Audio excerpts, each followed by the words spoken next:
하나님의 평화가 이 예배 오신 교회 여러분과 함께 하시기를 축원합니다. 한 주간 평안하셨습니까? 네, 감사합니다. 우리는 11월 첫 주부터 오늘까지 3주 동안 감사 노트를 적어 왔습니다.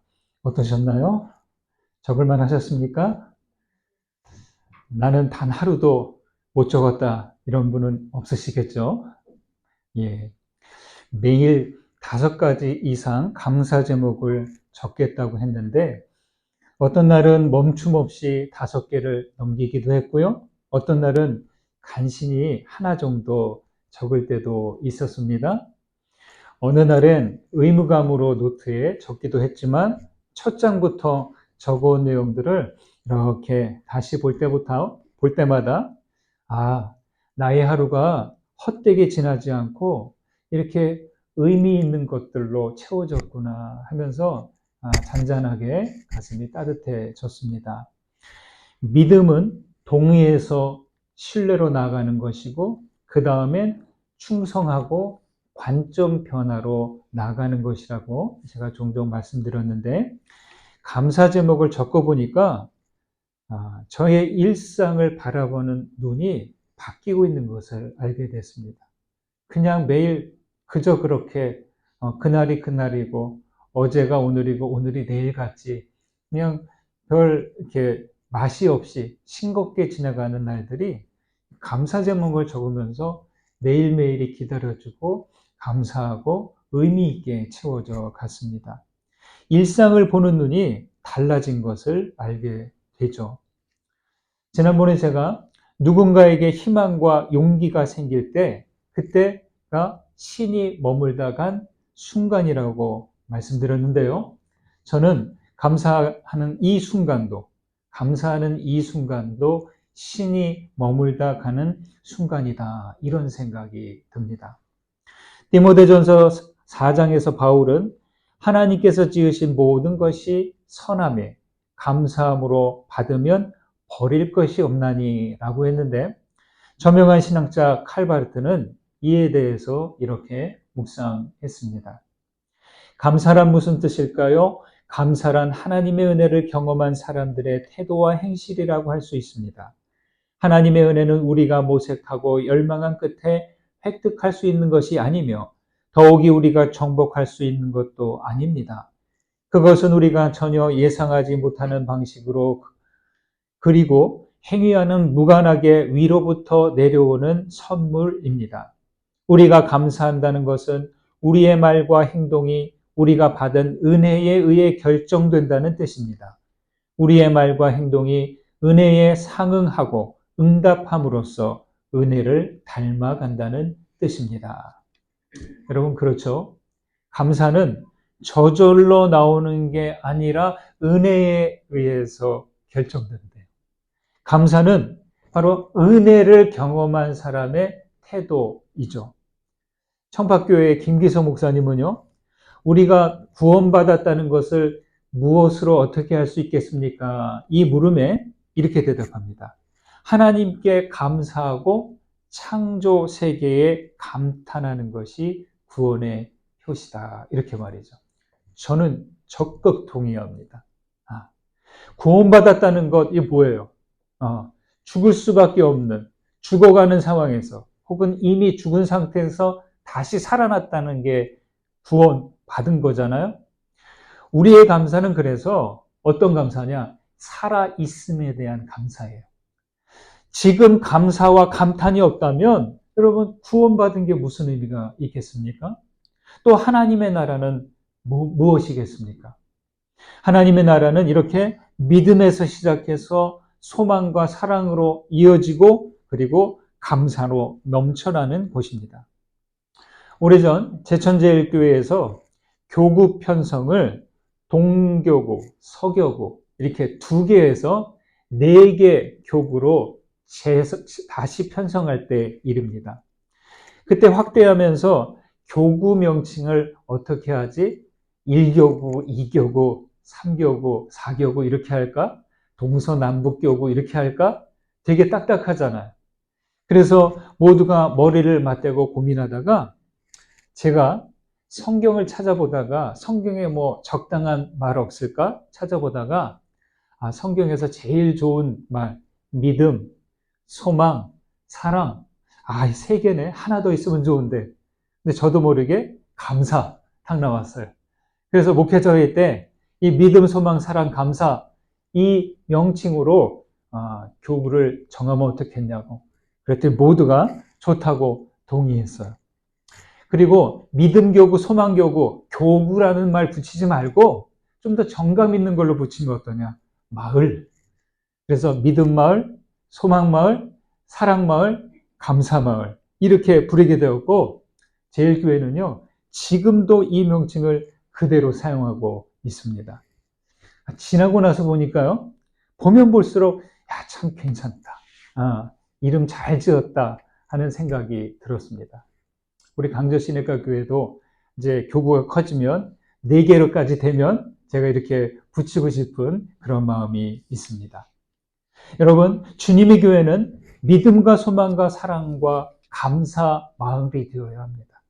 하나님의 나라는 언제나 믿음, 소망, 사랑, 이 감사가 넘치는 곳이어야 할 것입니다. 우리 강저시내가 교회는 어떤 마을이 되면 좋을까요? 지금 말씀드렸잖아요. 우리도 하나님의 교회답게 하나님의 나라답게 믿음, 소망, 사랑, 감사 가득한 주님의 나라 되시기를 간절히 축원드립니다. 하나님의 나라를 이렇게 믿음, 소망, 사랑, 감사가 있는 곳이라고는 하지만 사실 하나님의 나라가 되어가는 과정은 단순하지 않습니다. 지금 읽은 이 마태복음 25장에서 예수님은 하나님의 나라가 어떻게 되어가는지, 어떤 곳인지를 가르쳐 주십니다. 예수님의 하나님 나라에 대한 가르침에는 크게 공통점이 2가지가 있어요. 하나는 거기에는 심판이 있다는 거예요. 열처녀 비유에서는 기름을 준비하지 못하고 깨어있지 못했던 여인들이 혼인잔치에 입장하지 못하는 심판을 받아요. 달란트 비유에서는 아무것도 하지 않고 달란트를 묻어두었던 그 게으른 종이 쫓겨나고 맙니다.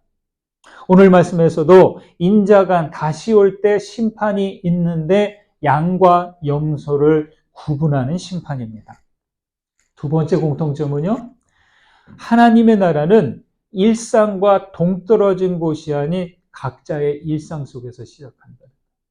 이 땅과 상관없는 가상의 공간에서 하나님의 나라가 있는 게 아니라 우리가 살아가는 이 일상에서 하나님의 나라가 실현된다는 거예요. 열처녀 비유에서 등과 기름 준비는 어디서 해야 돼요? 평소 자기들의 일상에서 해야 되는 거예요. 달란트 비유에서의 달란트 남기는 일도 자기들 삶에서 땀 흘리고 수고하고 애쓰면서 해내야 한다는 겁니다. 양과 염소의 비유 역시 지금 자신들 일상에서 이웃들과 어떤 관계를 맺느냐에 따라 판단을 받습니다. 심판은 주님께서 다시 오실 때이지만 그 기준은 매일매일이 심판의 대상이 된다는 거예요. 따라서 초점은 나중이 아닌 언제예요? 오늘 여기에 두어야 한다는 사실을 명심해야 합니다. 오늘 말씀에서 인자는 임금으로서 모든 민족을 그 앞에서 오른편과 왼편으로 양과 염소로 구분합니다. 임금은 오른편에 있는 자들을 칭찬하면서 이렇게 말합니다. 예비된 나라를 상속받으리라 라고 축복하고요. 그리고 왼편에 있는 자들을 향해서는 예비된 영원한 불에 들어갈 것이다 라고 저주합니다. 오른편에 있는 이들은 의아해하면서 자기들이 언제 그랬는지를 묻고 왼편에 있는 이들은 언제 그렇게 하지 않았는지를 항의하듯 반문합니다. 심판은 냉정합니다. 객관적입니다. 이 이야기를 읽는 모든 사람들은 자신이 오른편에 양의 무리에 들지 왼편에 염소 무리에 해당할지를 생각하게 됩니다. 여러분, 우리가 훗날 주님 앞에 섰을 때 우리는 어느 쪽으로 구분될까요? 오른편일까요? 왼편일까요? 정말 두려운 일입니다. 이쪽과 저쪽 오른편과 왼편으로 구분하는데 이거 너무 단순하게 무자르듯이 구분하신 것 아닙니까? 그런 생각도 들지만 그때 심판의 때는 불가피하다는 거예요. 그런데 여러분, 초점을 어디에 둬야 될까요? 초점은 심판의 때가 아니라 구분하는 그 조건에 있다는 거예요. 네. 오늘 말씀 보실까요? 35절, 36절 보시겠습니다. 같이 읽습니다. 내가 줄일 때에 너희가 먹을 것을 주었고 목마를 때에 마시게 하였고 나그네 되었을 때에 영접하였고 헐벗었을 때에 옥에 갇혔을 때에 와서 보았느니라. 이 말은 임금이 오른편에 있는 양들을 향해서 한 말이죠. 임금은 내가 무엇 할 때에 라고 하면서 그 구체적인 상황을 말합니다. 줄일 때, 목마를 때, 나그네 되었을 때, 헐벗었을 때, 병들었을 때, 옥에 갇혔을 때, 그때 너희가 나에게 도움을 주었다 합니다. 그러자 의인들이 의아해 하면서 묻죠. 우리가 어느 때에 언제 그랬습니까? 라고. 이에 임금이 말합니다. 너희가 여기 내 형제 중에 지극히 작은 자 하나에게 한 것이 곤대게 한 것이다 라고 하죠. 지극히 작은 자, 한번 따라해 보실까요? 지극히 작은 자. 그 기준은 다르겠죠. 어떤 사람입니까? 사회에서 가장 보잘것없는 사람들, 가장 비참한 상태에 놓인 사람들을 가리키는 말입니다. 임금은 이 작은 자들과 자기 자신을 동일시합니다. 가장 작은 자들은 사회적 약자들인데 여러분 그들이 이런 상황에 처하게 될 때 어떻게 될까요? 이들은 벼랑 끝에 선 상태. 바람 한번 휙 불면 그 아래로 떨어질 수밖에 없는 상황입니다. 그 다음을 보장받지 못해서 지금 붙잡지 않으면 떨어져 버리고 마는 거죠. 인간 사회는요, 지금만이 아니라 역사 이래로 계속해서 줄인 자들, 헐벗은 자들, 병든 자들, 재난당한 사람들처럼 뒤처진 자들을 기다려주지 않아요. 어느 정도까지는 해도 끝까지는 못하는 게 사람 사회였던 것 같습니다. 특히 그 다른 어떤 나라들보다 다른 어떤 사회보다 우리 한국 사회는 뒤처진 사람들을 봐주지 않습니다. 원래 그런 것 아니에요.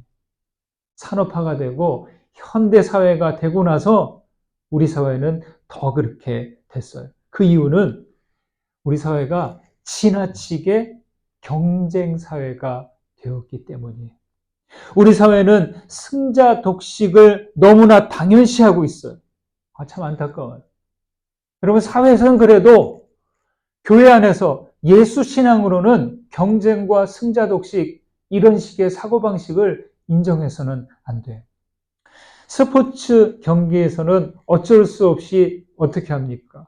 순위를 정하잖아요. 금, 은, 동, 우승, 16강, 8강, 4강 이런 식으로 그런 거를 따지잖아요. 그러나 학교와 사회에서 가정에서 순위를 정하고 그것을 우선하면 어떻게 될까요? 우리 세상은 잔인한 세상, 우울한 사회가 되는 거예요. 그렇게 하는 것이 당연한 것처럼 여기지만 여러분 당연하지 않다는 거예요. 우리는 숫자로 사람을 판단하는 그런 방식에 동의하지 않아야 합니다. 경쟁에 익숙해진 사회일수록 어떻게 되겠습니까? 사회적 약자들을 기다리지 않아요. 자비를 베풀지 않습니다. 선두에 선 사람은 뒤처지지 않으려고 따라잡히지 않으려고 하고 뒤처진 사람은 앞선 사람을 빨리 따라잡아야 하기에 넘어진 사람을 챙겨줄까요? 안 챙겨줘요. 네. 여러분 참 이게 아이러니하고 역설적인 상황입니다. 지극히 작은 자들은 언제나 있어요. 세상은 그래서 권력과 부의 중심에 위치한 사람들이 있고 동심원을 그리면서 바깥쪽으로 갈수록 힘없고 가난한 사람들이 있기 마련입니다. 나는 아니야 라고 하겠지만 그런 식으로 가장자리에 있는 사람들이 떨어지면 결국 안쪽에 있는 사람들도 떨어지게 되는 거죠. 네. 그래서 출애굽기에서는 이렇게 말합니다. 너는 이방 나그네를 압제하지 말며 그들을 학대하지 말라. 너희도 애굽 땅에서 나그네였음이라. 너는 과부나 고아를 해롭게 하지 말라. 이렇게 말이죠. 이 과부나 고아, 예전에 지극히 작은 자들에 해당했습니다. 31절은 이렇게 시작하죠. 인자가 자기 영광으로 모든 천사와 함께 올 때에 자기 영광의 보좌에 앉는다라고 하는데 여기 인자가 올 때 그리고 그 다음에 지극히 작은 자들이 줄이고 목마를 때 이 두 때의 물리적 시간거리는 어때요? 한참 있겠죠? 그죠? 그러나 인자가 와서 내리는 심판의 기준은 심판의 때가 아니라 언제예요? 그 이전에 지극히 작은 자들을 만난 그때가 된다는 거예요. 그러니까 예수께서 이 비유 말씀에서 강조하시는 때가 언제예요? 심판의 때가 아니라 바로 사람들이 작은 자들을 만난 예전의 그 때를 강조하는 겁니다. 심판의 때가 아니라 지금 여기서 작은 자들을 만나는 때라는 사실을 우리는 기억해야 한다는 것입니다. 바리새인들이 예수님께 이렇게 물었죠. 하나님의 나라가 어느 때에 임하냐고. 예수님께서 어떻게 대답하셨어요? 하나님의 나라는 볼 수 있게 임하는 것이 아니다. 또 여기 있다 저기 있다고도 못한다. 하나님의 나라는 너희 안에 있다. 예. 그렇죠. 때를 말씀하지 않습니다. 여러분 심판과 복이 임하는 하나님의 나라는 나중이 아니라 오늘의 우리 안에 내 가운데 있다는 거예요. 여러분 이거 중요한 말씀입니다. 우리는 나중에 지금 구원받았으니 나중에 안전하게 하나님의 나라에 머물 것으로 생각하지만 여러분 너무 거기에 안심하고 있으면 안 돼요. 매일매일 내가 누구를 만나고 어떻게 사는가에 따라 그것이 쌓이고 쌓여서 우리의 나중을 결정한다는 거예요. 오늘 만나는 줄이고 목마른 자들, 나그네 되고 헐벗고 병들고 옥에 갇힌 자들을 어떻게 대하느냐에 따라 정해진다는 말씀입니다. 다석 유영모 선생은 이렇게 말합니다. 삶은 예나 이제에 사는 것이지 이렇게요. here, 여기, 이제, now, 지금 여기에 사는 것이지 예 살지 않으면 참 삶이 아니다. 예에 살지 않으면 다음 순간 그 예는 가버린다. 예에서 만족해야 한다. 예에서 무엇을 찾아야 한다. 진선미 되시는 하나님을 여기서 지금 찾아야 한다. 이렇게 말했어요. 여러분 참 중요합니다. 과거는 지금 있어요, 없어요? 지금 우리들의 과거는 지금 있어요, 없어요? 없어요. 지나갔어요. 미래는 아직 오지 않은 미래는 지금 있어요, 없어요? 없어요. 아직 안 왔기 때문이에요. 그래서 여러분 참 이 현재, 지금 이 순간이 중요합니다. 오직 지금 현재만이 영원과 잇대어 있다는 거예요. 오늘 지금 이 순간이 아니면 우리가 사랑하고 섬길 그 순간은 어떻게 돼요? 지나가는 거예요. 그렇게 되면 나중에 우리의 자리는 주님의 우편이 된다는 보장이 없게 되는 것이죠. 사랑하는 여러분, 지금 사랑하고 섬길 기회를 놓치지 마시기를 간절히 부탁드립니다.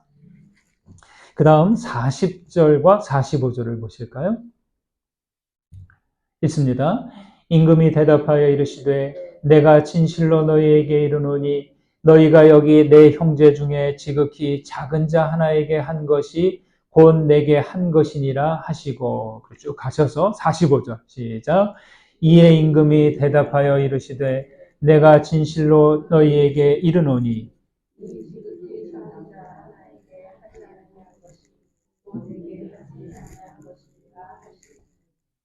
40절과 45절이 대상이 달라요.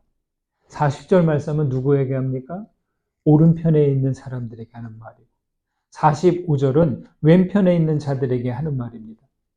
지극히 작은 자 하나는 힘없고 가난하고 병들고 사회적으로 가장 연약한 자입니다.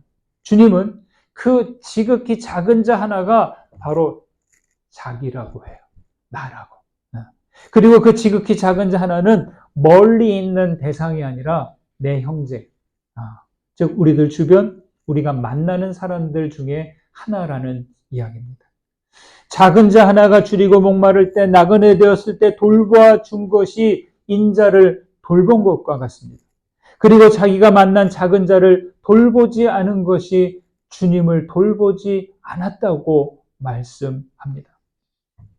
여러분, 우리는 이 비유 말씀을 돌아가거나 건너뛰지 않아야 됩니다. 공감과 연민을 가진 사람들은 어려운 사람들을 보면 불쌍한 마음이 들어요. 이유가 없어요. 그냥 생기는 거예요. 거울 앞에 서면 자기 모습을 비추듯이 그 안 된 사람들을 보면 측은한 마음이 그대로 생겨서 지나가지 못하는 거죠. 이웃이 줄이면 자기도 줄이고 목마르면 자신도 목이 마릅니다. 그래서 가서 먹을 것과 마실 물을 줍니다. 임금은 그런 긍휼히 여기는 자들을 기뻐하십니다.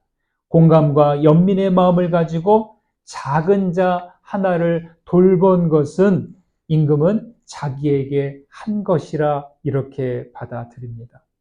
여기서 우리는 그리스도께서 모든 비천한 자들과 자신을 동일시하고 계심을 알아야 할 것입니다. 그런데 여러분, 현실을 사는 우리들은 말처럼 이게 쉽게 안 돼요. 어때요? 잘 되십니까? 이게 참 잘 안 되죠. 현실의 이유들은 손을 내밀지 못하게 하고 욕망이란 눈은 우리의 눈을 멀게 합니다. 작은 자들을 만날 때 연민을 갖고 다가가든지 아니면 그 반대로 무관심하게 지나갈 때든지 그 순간 오른편과 왼편으로 구분되게 된다는 거예요.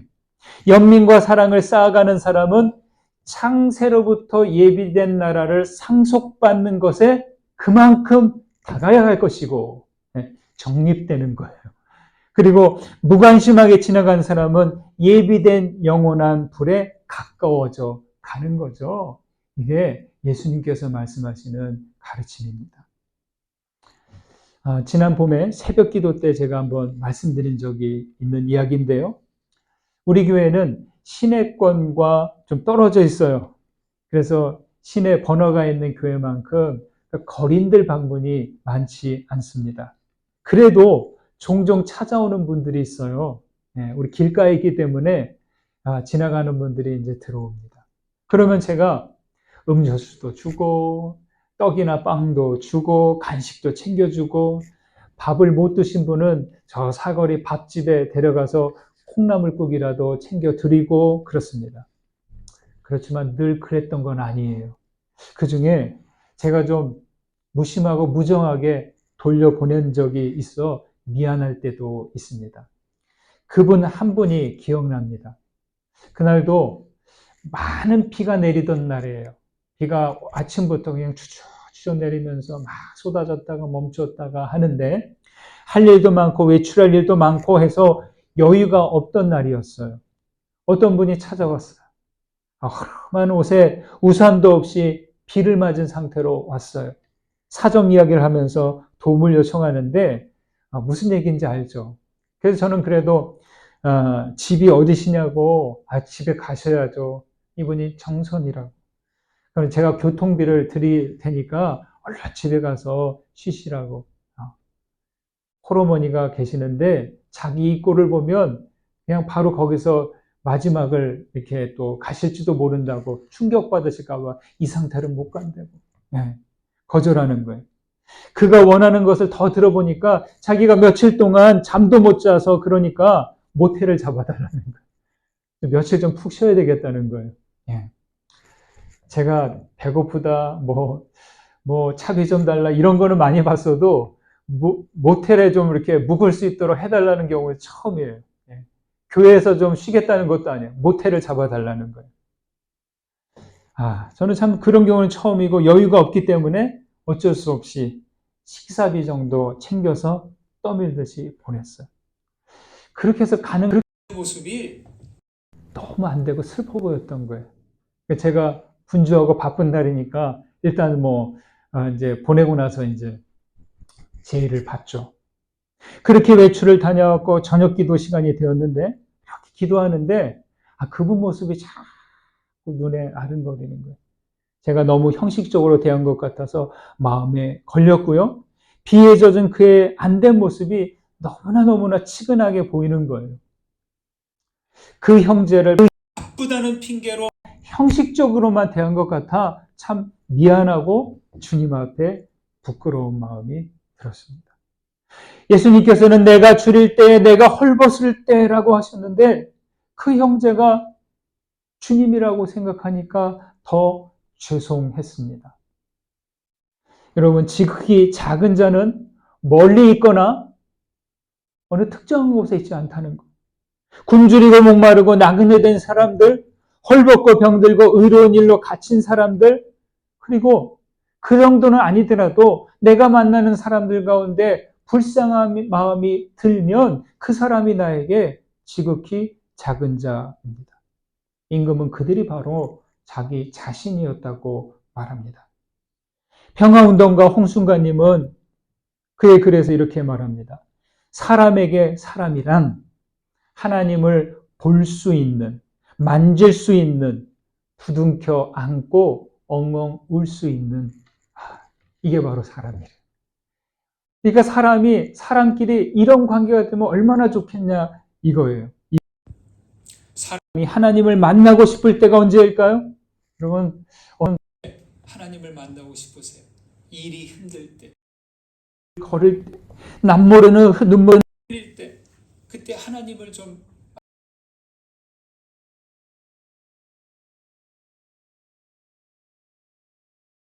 보고 만질 수 있는 사람, 부둥켜 안고 엉엉 울 수 있도록 하는 사람이 주님의 오른편에 서게 될 사람이라는 거죠.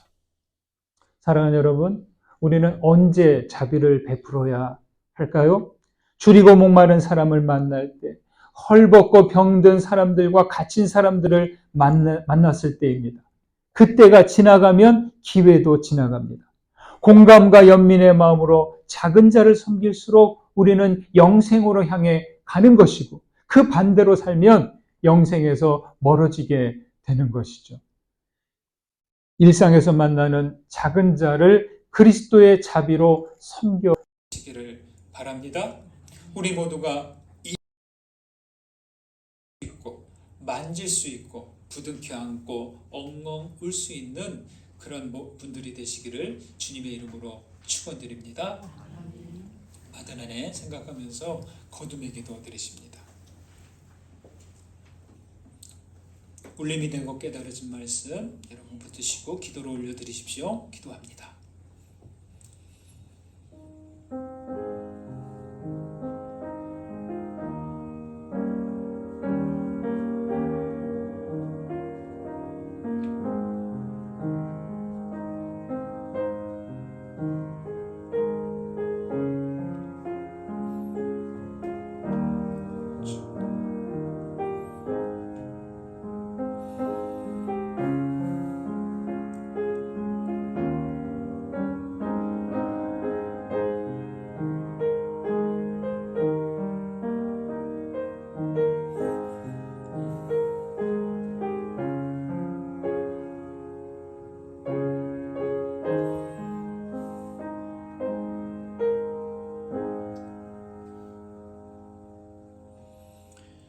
하나님, 줄이고 목마르고 나그네 되고 헐벗고 병들고 갇힌 사람들, 지극히 작은 사람들을 만나는 때와 그 자리가 하나님의 나라인 것을 알게 하소서. 하나님의 나라는 나중이 아니라 오늘 여기에 있음을 압니다. 지극히 작은 자 하나를 만날 때 지나치지 않고 그리스도의 마음으로 섬기게 하여 주옵소서. 지치고 외롭고 눈물을 흘리는 이들이 하나님을 만나고 싶을 때 우리가 주님을 볼 수 있고 만질 수 있고 부둥켜 안고 올 수 있는 주님의 사람들이 되게 하여 주옵소서. 예수님의 이름으로 기도드립니다. 아멘.